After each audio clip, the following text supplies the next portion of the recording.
5, 4, 3, 2, 1. Assalamualaikum. Selamat datang di channel Muhammad Imam Swiji. Bismillahirrahmanirrahim. Assalamualaikum warahmatullahi wabarakatuh. Salam sehat, salam sejahtera bagi kita semua. Pada kesempatan kali ini saya ingin berbagi video bagaimana cara mengerjakan latihan pemahaman dan cerita reflektif pada pokok bahasan merancang pembelajaran berdiferensiasi. Ini di sini sudah centang hijau karena kemarin saya sudah menyelesaikannya.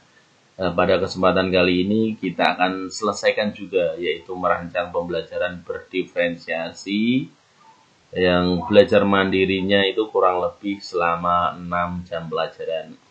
Oke, kita klik saja. Nah, ini sudah centang hijau semua, artinya beberapa materi maupun video sudah saya pelajari, sudah saya tonton, dan ini yang belum centang hijau adalah latihan pemahaman dan cerita reflektif. Kita klik saja latihan pemahaman. Sama seperti materi sebelumnya, ada 10 soal yang harus kita selesaikan, yang harus kita kerjakan agar dapat melanjutkan ke materi selanjutnya. Oke, kita baca pelan-pelan karena ini soalnya agak panjang. Salah satu prinsip pembelajaran pada kurikulum merdeka adalah pembelajaran dirancang dan dilaksanakan untuk membangun karakter peserta didik untuk menjadi pembelajar sepanjang hayat. Berdasarkan prinsip tersebut, beberapa pernyataan berikut merupakan kegiatan yang dapat kita lakukan sebagai guru, kecuali. Nah, yang perlu diperhatikan adalah nanti sebetulnya soal ini memiliki kata kunci, sehingga kita nanti dapat menjawabnya dengan benar. Oke, kita pahami yang pertama.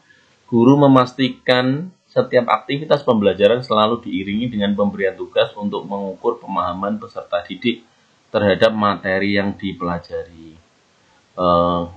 Sepertinya saya melihat kata kuncinya adalah selalu diiringi dengan pemberian tugas. Sepertinya ini kemungkinan adalah jawaban yang diinginkan, tetapi kita baca untuk pilihan yang lain. Guru mendorong peserta didik melakukan refleksi untuk memahami kekuatan diri dan potensi yang perlu dikembangkan. Ini benar. Guru senantiasa memberikan umpan balik langsung yang mendorong kemampuan peserta didik untuk terus belajar dan mengeksplorasi ilmu pengetahuan. Ini juga benar. Guru memberikan proyek yang ditujukan untuk mendorong pembelajaran yang mandiri dan untuk mengeksplorasi ilmu pengetahuan. Ini juga benar. Guru memvariasikan kompleksitas atau tingkat kesulitan tugas untuk mengakomodasi peserta didik dengan berbagai tingkat kesiapan belajarnya. Berarti ini juga benar.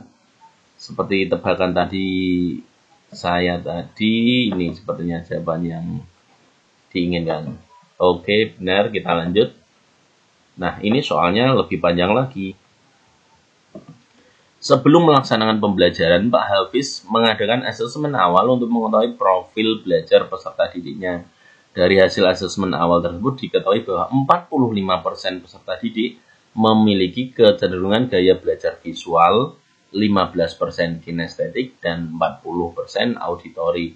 Pak Hafiz juga memperoleh informasi bahwa secara umum peserta didiknya memiliki kecenderungan minat yang relevan dengan gaya belajar masing-masing. Berdasarkan data tersebut, Pak Hafiz merencanakan pembelajaran berdiferensiasi pada elemen proses sebagai berikut. Ya, ini adalah diferensiasi proses. Namun ada kata kecuali. Berarti ini yang diinginkan adalah diferensiasi yang bukan termasuk diferensiasi proses. Oke, kita baca satu persatu. Guru memberikan kesempatan kepada peserta didik untuk mempelajari sumber belajar dalam bentuk modul digital interaktif. Ini benar karena ini ada kata mempelajari sumber belajar. Peserta didik diberi kebebasan untuk mengkreasikan pembuatan laporan hasil observasi seperti laporan tertulis, PowerPoint, video, poster maupun bentuk lain sesuai dengan bakat dan minatnya. Sepertinya ini adalah diferensiasi produk karena ada kata mengkreasikan pembuatan. Oke, kemungkinan ini, tapi kita baca lainnya dulu. Peserta didik diminta mengamati, mendiskusikan isi video untuk memperoleh pengetahuan baru. Ini juga proses karena ada mengamati, mendiskusikan. Kemudian guru memberikan kesempatan kepada peserta didik untuk melakukan praktik bermain peran agar mereka lebih memahami penjelasan guru.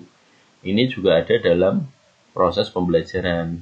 Guru membuat beberapa sudut belajar atau display yang ditempel di tempat-tempat berbeda untuk memberikan kesempatan peserta didik bergerak saat mengakses informasi. Ini juga benar. Berarti jawaban yang diinginkan adalah ini. Kita coba jawab. Oke, benar. Kita lanjut. Soal yang ketiga juga lumayan panjang. Implementasi kurikulum merdeka mengedepankan paradigma baru dalam pembelajaran, bukan dalam arti menghadirkan konsep dan prinsip pembelajaran yang sepenuhnya baru, namun lebih pada upaya untuk memastikan terciptanya praktik pembelajaran yang berpusat pada peserta didik. Penerapan paradigma baru dalam pembelajaran dimaksud tergambar pada beberapa kegiatan berikut kecuali. Nah, beberapa soal ini menggunakan kata kecuali, jadi kita harus berhati-hati betul, kita pahami, karena ini yang diinginkan adalah yang bukan penerapan paradigma baru, yang bukan. Oke, kita lihat pada awal tahun ajaran guru berusaha mencari tahu kesiapan belajar peserta didik dan pencapaian sebelumnya. Ini benar. Kemudian guru senantiasa memberikan umpan balik langsung yang mendorong kemampuan peserta didik untuk terus belajar dan mengeksplorasi ilmu pengetahuan. Ini juga benar. Oke, yang selanjutnya, guru menggunakan otoritas sebagai pembimbing utama pembelajaran dalam mengatasi permasalahan yang timbul tanpa melibatkan orang tua atau guru lain. Di sini ada dua kata kunci, yaitu otoritas dan ini tanpa melibatkan. Ini tidak sesuai dengan semangat kurikulum merdeka ya, ini kita pilih saja. Nah, kalau ini guru menggunakan berbagai metode pembelajaran yang bervariasi, ini juga bagus. Guru perlu mengevaluasi hasil penilaian informatif, memperhatikan perilaku peserta didik dan mendengarkan keluhan mereka. Ini juga betul. Oke, kita jawab ya, benar. Lanjut. Nah, soal yang keempat, peran guru dalam melaksanakan pembelajaran yang relevan dengan prinsip-prinsip pembelajaran berdiferensiasi adalah A. Guru adalah sumber belajar utama dan peserta didik mengikuti apa yang telah ditetapkan. Nah, kalau ini adalah pembelajaran zaman kita kecil ini kurang tepat. Guru bukan sebagai sumber utama, peserta didik dapat belajar dari berbagai sumber. Nah, ini sepertinya betul. Guru menjadi mediator antar peserta didik agar terjadi transfer pengetahuan dalam proses belajar. Guru menjadi motivator yang mengamati peserta didik dari jauh selama proses belajar. Guru menjadi motor penggerak utama proses pembelajaran. Ya, berarti yang paling tepat adalah ini. Guru bukan sebagai sumber utama belajar. Karena sekarang ini anak-anak bisa mencari sumber belajar dari mana saja. Dari YouTube, dari buku, dari ahli. Kita coba jawab. Ya benar, kita lanjutkan. Bu Farida menerapkan pembelajaran berdiferensiasi untuk memenuhi kebutuhan belajar peserta didik. Dengan demikian, ia membagi peserta didik dalam beberapa kelompok belajar. Ternyata Bu Farida masih mengalami kesulitan karena semua peserta didik masih bertanya kepadanya, sehingga proses belajar masih berpusat pada guru. Hal yang dapat Ibu Farida lakukan adalah, nah ini sering terjadi pada kita. Kita sudah merencanakan tetapi apa yang kita rencanakan tidak sesuai harapan kita. Maka kita harus punya plan B. Kita coba lihat jawabannya. Bu Farida dapat melakukan praktek pelepasan tanggung jawab bertahap yang mengajak peserta didik dalam grup untuk bekerja sendiri-sendiri tanpa adanya pengawasan dari guru. Porsi tanggung jawab guru lebih besar dari peserta didik. Nah, ini ada kalimat ini kurang tepat. Porsi tanggung jawab guru lebih besar dari peserta didik, artinya masih berpusat pada guru ini. Bu Farida dapat melakukan praktik pelepasan tanggung jawab bertahap yang mengajak peserta didik dalam grup dan bekerja sendiri-sendiri dengan hasil karya yang sudah ditentukan dan tidak boleh diubah. Peserta didik tidak perlu bekerja sama untuk dapat memahami konsep. Padahal kita harapannya adalah anak-anak itu bisa berkolaborasi dengan temannya. Ini berarti kurang tepat. Bu Farida dapat melakukan praktek pelepasan tanggung jawab bertahap. Ia mengajak peserta didik dalam grup untuk menghasilkan sebuah karya yang berkaitan dengan konsep yang sedang dipelajari. Peserta didik bekerja sama untuk memperkuat pemahaman konsep. Guru mempunyai porsi tanggung jawab yang lebih besar. Ini juga kurang tepat.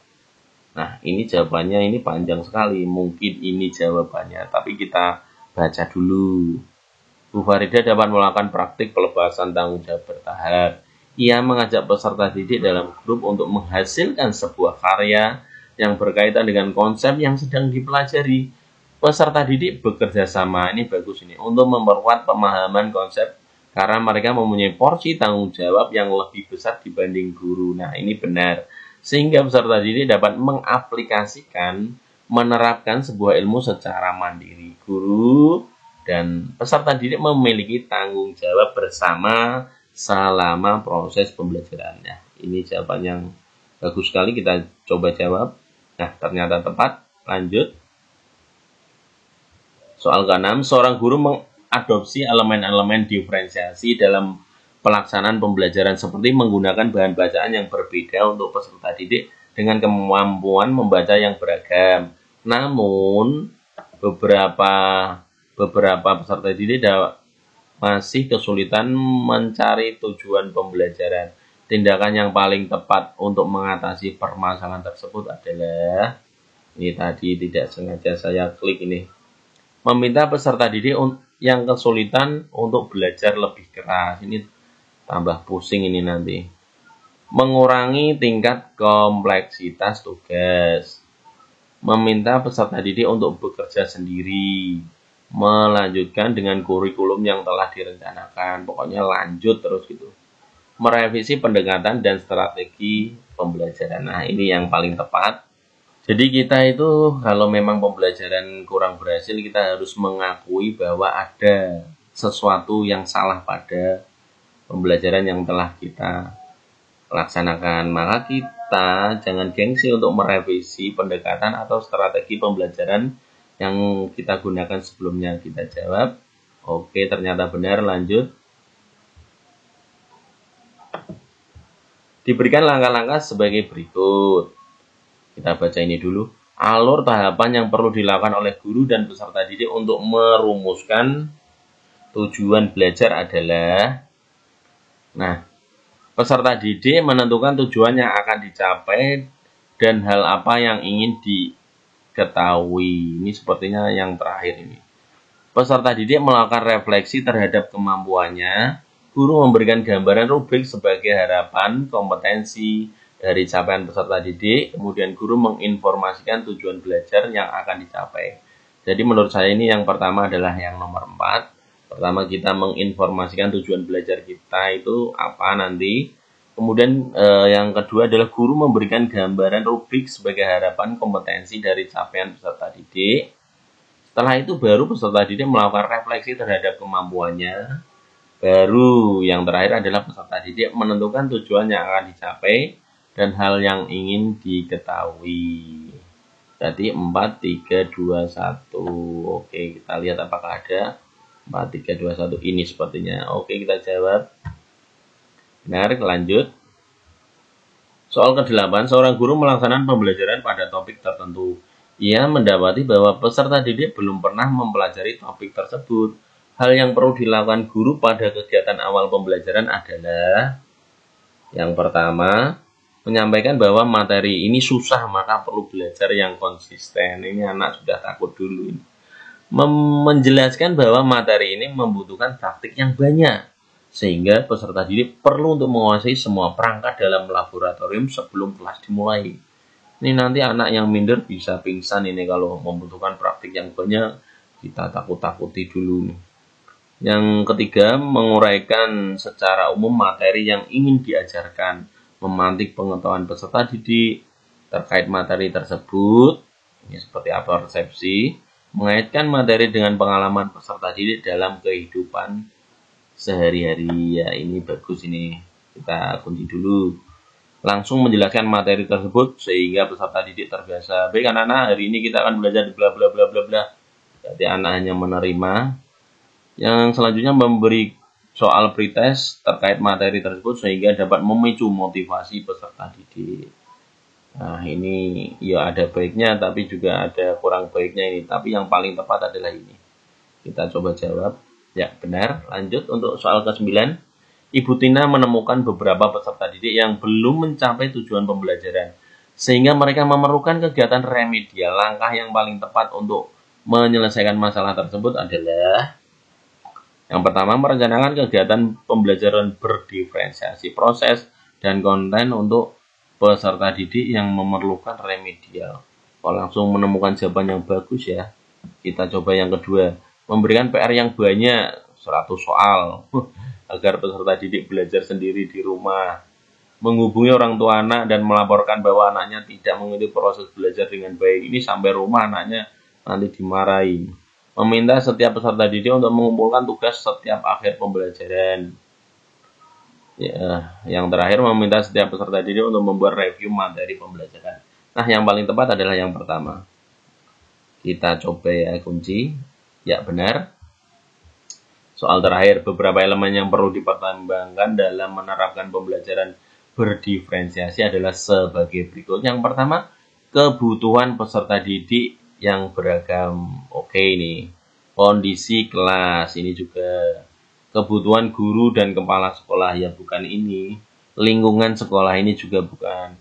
Jadi elemen yang perlu dipertimbangkan oleh guru ketika melakukan modifikasi pembelajaran tentu saja adalah kebutuhan peserta didik yang beragam dan kondisi kelasnya seperti apa, sehingga harapannya kita sebagai guru bisa melayani mereka dengan segala kebutuhan peserta didik yang berbeda-beda. Kita coba 1 dan 2. Oke, kita jawab. Ya, benar. Ya, kita bisa melanjutkan ke tahap selanjutnya. Selamat, latihan pemahaman selesai. Kita klik kembali ke materi. Nah, selanjutnya Bapak Ibu kita akan menuliskan cerita reflektif. Coba kita lihat, kita klik soalnya seperti apa. Sebelum mengakhiri sesi pada topik ini, ekspresikan pengalaman yang Bapak Ibu miliki selama menjadi guru dalam merancang pembelajaran yang berorientasi pada pembelajaran berdiferensiasi melalui cerita reflektif. Ceritakan bagaimana merencanakan pembelajaran berdiferensiasi yang relevan di kelas Bapak Ibu guru, sehingga diyakini dapat diimplementasikan untuk mencapai tujuan pembelajaran. Nah, sebelum kita sampai di sini, sebelumnya kita mempelajari beberapa materi dan kita juga menonton video. Nah, di dalam video-video itu ternyata banyak sekali ilmu yang dapat kita terapkan di kelas. Nah, soal ini juga jawabannya ada di beberapa video yang ada di pembelajaran sebelumnya. Sekarang coba kita jawab, ini minimal adalah 50 karakter. Saya sudah menyiapkan jawabannya. Ini jawaban dari saya kurang lebih seperti ini. Pada pembelajaran berdiferensiasi, guru merancang pembelajaran untuk memenuhi kebutuhan individual peserta didik. Ketika menjumpai kebutuhan belajar yang berbeda-beda, kita bisa menyelaraskan kebutuhan belajar peserta didik dengan tujuan pembelajaran yang sudah kita tetapkan sebelumnya. Kita dapat melakukan pembelajaran berdiferensiasi dengan 3 alternatif modifikasi, yaitu modifikasi proses, modifikasi produk akhir, dan modifikasi konten. Pada diferensiasi proses, kita bisa mengeksplorasi berbagai aktivitas dan strategi untuk mengejar setiap materi kepada peserta didik. Misalnya, dengan dibentuknya kelompok-kelompok sesuai dengan tujuan pembelajaran masing-masing peserta didik. Pada diferensiasi produk akhir, setiap peserta didik diperbolehkan menunjukkan hasil belajarnya sesuai dengan minatnya, misalnya bisa dengan video, teks, lagu, presentasi, gambar, dan lain-lain. Nah, sedangkan pada diferensiasi konten, kita dapat memodifikasi konten belajar untuk setiap peserta didik. Jadi seperti itu jawaban dari saya. Kita klik simpan. Nah, Bapak Ibu, ini sudah selesai. Dan untuk cerita reflektif, tenang saja, nanti akan saya sematkan link Google Drive-nya di deskripsi video ini. Demikian video saya kali ini. Mohon maaf kalau ada kalimat atau kata-kata yang sedikit belibet, saya mohon maaf. Semoga bermanfaat, tetap sehat, tetap semangat, semoga dapat lulus PPG tahun 2024. Wassalamualaikum warahmatullahi wabarakatuh.